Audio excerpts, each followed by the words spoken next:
At the moment, I'm in conversation with Barbara Pymm. She's a bereavement counsellor, and we're talking about how we can help children in particular journey through the process of dealing with the death of a loved one. We've been hearing how Barbara herself actually lost her mother when she was 8, but she didn't have much support in the grieving process.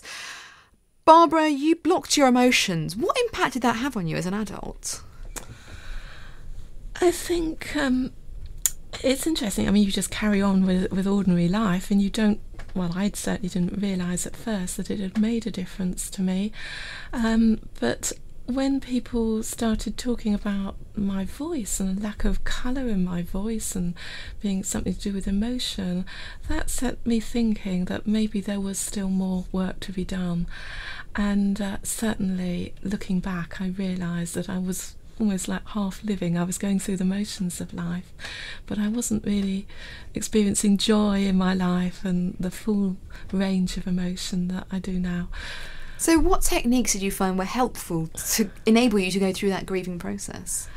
Well, for me, it was really the loss of my son's friend, which somehow opened up that whole saying goodbye for me, which had been really lacking in my own life.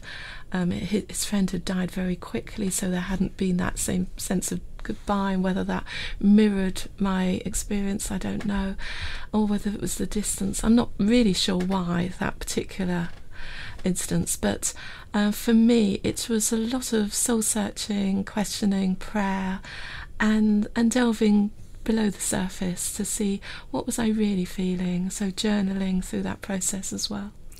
You mentioned there, of course, when your son lost his friend as a teenager. I mean, teenage years can be difficult anyway, can't they? Because young people are trying to find out, who they are, their identity. So to have something like this can sort of throw them off course almost, can it? Yes, I think for my son, it was a tough time. It was enormously supportive for him to know that other friends were going through the same thing, and of course they were part of a church where they were being really given a lot of support. But obviously within that you go through your own journey, and for him he used to dream about his friend quite a lot at night, and that was difficult when he woke up and went through the realisation again and again that he wasn't there. So it wasn't an easy journey for him, but he's now through that. He's not dreaming of him, and has really known healing in his life as well. Would you like to see sort of youth workers and children's workers in church sort of given some sort of basic training to know how they can support children who are going through bereavement? I think it's really important. I think so often, well, in all walks of life, people feel very inadequate to cope with bereavement.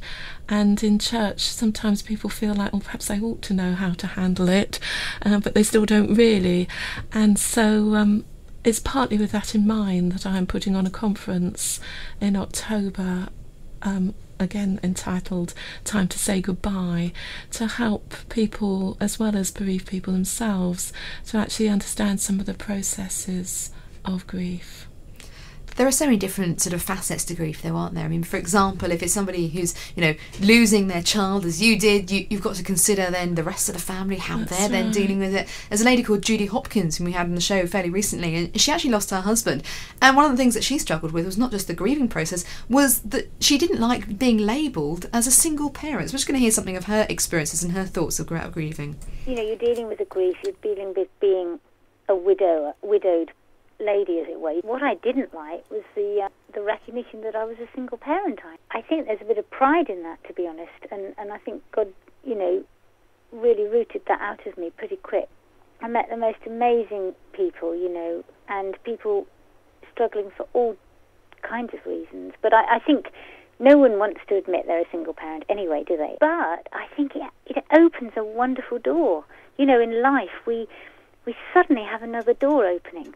Suddenly, I'm part of that group, as it were, which, of course, you don't want to be part of that group, but it gives you an insight and a level of understanding, and it increases your awareness. Well, there, Julie Hopkins sharing her experience of losing her husband and then adjusting to this new label of being a single parent, but they're being very positive, saying actually there are things that have opened up as a result of it. There are people she's been able to meet, even some positives. So would you say in your experience of being a bereavement counsellor, actually through the process of going through grieving, actually people can learn some new things about themselves and what they want from life? Absolutely. I think it's very true. It's not what happens to you that's important, but it's how you deal with it, and all these experiences can enrich our lives if we allow them to. It's all to do with how we embrace it, what we believe perhaps God is speaking to us about through this. And obviously initially that's a very painful to look at, but as we look back over a long period of time, we can often see in our journey that we have developed through these things. What role does attending a funeral play? Is that quite helpful for people to sort of have some sort of closure, whether that's a child or an adult?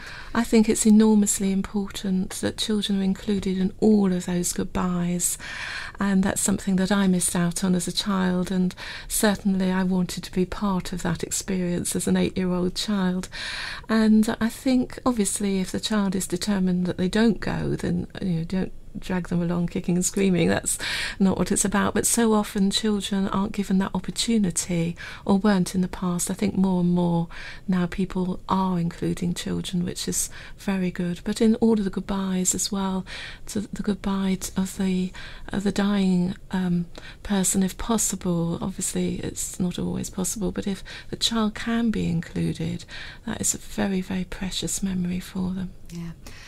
I mean, obviously saying how long is the grieving process depends on how much people cooperate and, their temperament and so on. But if somebody is actually going through some sort of, counselling, maybe through Cruise or one of the jigsaw groups, what sort of period of time are we looking at? It's very, very difficult. Sometimes we don't, like in my case, even start processing the grief till a long, long time afterwards. So it's really very, very difficult to give any answers on that at all. I think sometimes people almost need to be given permission to stop grieving. They have done it and it is okay for them to move on. And sometimes, in the jigsaw groups, we do a balloon release as part of that letting go and saying goodbye finally. But it's a very individual thing for each person. Tune in to Woman with Maria Rodriguez, weekdays from 10:35 a.m, only on Premier Christian Radio, where faith comes to life.